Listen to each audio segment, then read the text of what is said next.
சென்ற பாடத்தில் சிலோட் ஃபோட்டோகிராஃபி பற்றிய விவரங்களை சுருக்கமாக சொல்லியிருந்தேன். ஒரு பேக்லைட் ஃபோட்டோகிராஃபிக்கும் சிலோட் ஃபோட்டோகிராஃபிக்குமான முக்கிய வேறுபாட்டை சொல்லியிருந்தது உங்கள் கவனத்தில் இருக்கும்னு நம்புகிறேன். நல்லது, இப்போ நம்ம விஷயத்துக்குள்ளே வருவோம். சிலோட் ஃபோட்டோகிராஃபி எடுப்பதற்கு காலை மற்றும் மாலை வேளைகளில் சூரியன் உதிக்கும் மற்றும் மறையும் நேரங்கள் மிகவும் ஏற்ற நேரங்கள் என்பதை கருத்தில் கொள்ளுங்கள். மற்ற நேரங்களிலும் சரியாக யோசித்து ஒளியை கையாண்டால் ஒரு சிலோட் ஃபோட்டோகிராஃபி சாத்தியமே. வீட்டிற்குள் வரும் ஜன்னலின் வெளிச்சத்திலுமே இது சாத்தியம்தான்.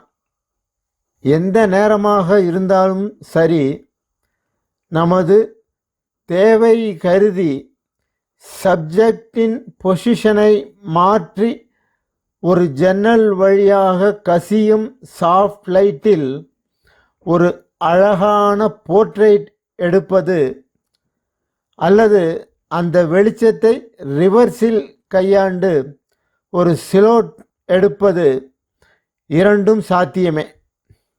அவற்றில் எது என்பது நமது சாய்ஸ் தான்.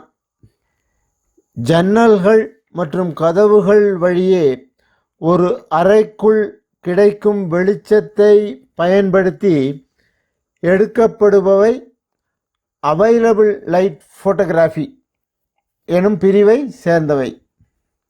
அவை பற்றி மேலும் நிறைய பின்வரும் பாடங்களில் பார்ப்போம். மாதிரிக்கு ஒரு புகைப்படம் மட்டும் காண்பிக்கிறேன், பாருங்கள்.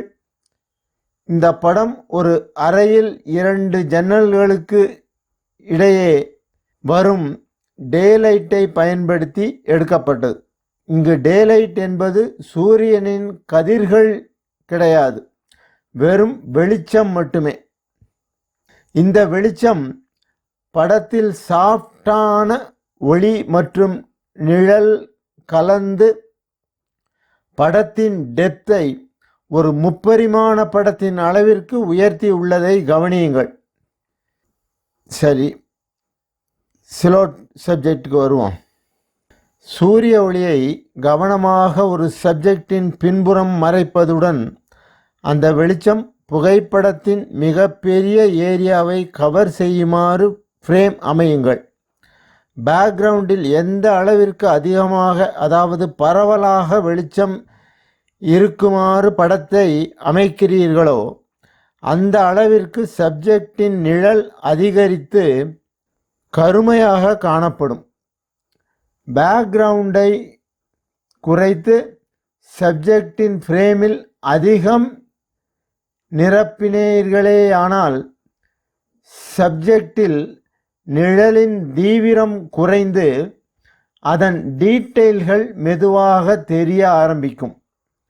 படம் சிலோட்டுக்கு பதிலாக அண்டர் எக்ஸ்போஸ் ஆன படமாக மாறிவிடும். கவனம் தேவை. இங்கு இன்னொரு விஷயத்தையும் கூறிவிடுகிறேன். சிலோட் படங்கள் எடுக்கும் பொழுது காமெராவின் செட்டிங்கில் படத்தை சற்றே அண்டர் எக்ஸ்போஸ் செய்வதால் நல்ல பலன் கிடைக்கும் என்பது கூடுதல் விஷயம். அண்டர் எக்ஸ்போஸ் அல்லது ஓவர் எக்ஸ்போஸ் என்பன பற்றி எக்ஸ்போஷர் பாடத்தில் விரிவாக பார்க்கலாம்.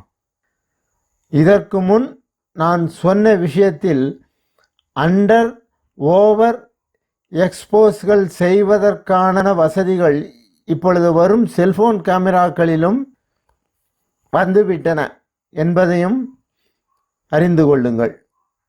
சரியான புரிதல் இல்லாமல் ஒரு படம் அண்டர் எக்ஸ்போஸ் படமாக மாறுவது வேறு, நாமே ஒரு படத்தை அண்டர் எக்ஸ்போஸ் செய்து அதை கூடுதல் சிறப்பாக்குவது வேறு.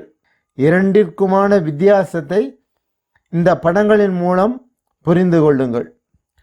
முதல் படம், பின்னணியில் அதிக வெளிச்சம் இருந்து சப்ஜெக்ட் நிழலில் இருந்து நார்மல் எக்ஸ்போஸ் செய்ததால் பின்னணி சரியான வெளிச்சத்துடனும் சப்ஜெக்ட் போதிய வெளிச்சம் இல்லாமலும் அண்டர் எக்ஸ்போஸ் ஆகிவிட்டது. இங்கு சற்று ஓவர் எக்ஸ்போஸ் செய்தால் சப்ஜெக்ட் ஓரளவு வெளிச்சம் பெற்றிருக்கும். ஆனால் பின்னணியில் உள்ள விஷயங்கள் மேலும் பெறப்படும் அதிக ஒளியால் வெளுத்து காணப்படும். எனவே பின்னணியில் அதிக வெளிச்சம் இல்லாமல் பார்த்து கொள்ளுங்கள் என்று ஏற்கனவே சென்ற பாடத்தில் சொல்லியிருந்தேன். தவிர்க்க முடியாத சமயங்களில் மட்டும் வெளிச்சம் அதிகம் உள்ள பின்னணியில் மற்றும் நிழலில் உள்ள சப்ஜெக்டுகளை ஓவர் எக்ஸ்போஸ் செய்து படமிடுங்கள். சரி, இரண்டாவது படத்தை பாருங்கள். நார்மல் எக்ஸ்போசரில் இந்த சிலோட் படம் நல்ல கருமையாக இல்லாமல் லேசான வெளிச்ச பகுதிகளை கொண்டுள்ளதால் நன்றாக உற்று நோக்கினால் அந்த சப்ஜெக்டின் சில பகுதிகள் லேசாக தெரிய வருகின்றன. காமிராவின் சென்சார் ஒளியை பேலன்ஸ் செய்வதால் நடக்கும் வித்தை இது. இங்கு நாம் காமிராவின் செட்டிங் துணை கொண்டு ஒரு சிறிய மாற்றம் செய்து ஒளியின் அளவை, அதாவது வெளிச்சத்தின் வீரியத்தை குறைப்பதுதான் அண்டர் எக்ஸ்போஸ் செய்வது. இப்படி செய்வதன் மூலம் சப்ஜெக்ட் போதிய வெளிச்சம் கிடைக்காமல் மேலும் கருமையடைந்து ஒரு சூப்பரான சிலோட் படம் உருவாக வழிவகுக்கிறது. இந்த விஷயங்களை 1க்கு 2 முறை இந்த வீடியோவை பார்த்து நன்கு உள்வாங்கிக் கொள்ளுங்கள். ஏனெனில் இவை நாம் எடுக்கப் போகும் படத்தின் தன்மையையே மாற்றக்கூடிய விஷயங்கள். இதை காமிராவின் செட்டிங்கில் செய்யும் மாற்றத்தையும் அதனால் உருவாகும் விளைவுகளையும் இந்த வீடியோ மூலம் உணர்ந்து செயல்படுங்கள். இதுதான் வீடியோ காமிராவில் உள்ள வெளிச்சத்தை கட்டுப்படுத்தும் மெனு பட்டன். இதை முன்னும் பின்னும் நகர்த்துவதன் மூலம் புகைப்படத்தில் ஏற்படும் வெளிச்ச மாறுபாடுகளை நன்றாக கவனியுங்கள். சிலோட் எடுக்க தேவையான அளவு இந்த பட்டனை நகர்த்தி ஃபோட்டோ எடுக்கும் முன்பு இதனை லாக் செய்து விடுங்கள். இப்பொழுது சப்ஜெக்ட் ஒரு அற்புதமான சிலோட் ஃபோட்டோவிற்கு தயாராகிவிட்டது. பிறகென்ன, கிளிக் செய்து விடுங்கள். சரி, நாளை மறுநாள் ஒளியின் தலைப்பில் என்ன புகைப்பட பிரிவை பார்க்கலாம்? அடுத்து அவைலபிள் லைட் ஃபோட்டோகிராஃபி பற்றி பார்த்து விடலாம் என்றிருக்கிறேன். என்ன, நீங்கள் ரெடி தானே? நாளை மறுநாள் சந்திப்போம். அதுவரையில் உங்களிடமிருந்து வணக்கம் கூறி விடை பெறுவது உங்கள் சங்கர்.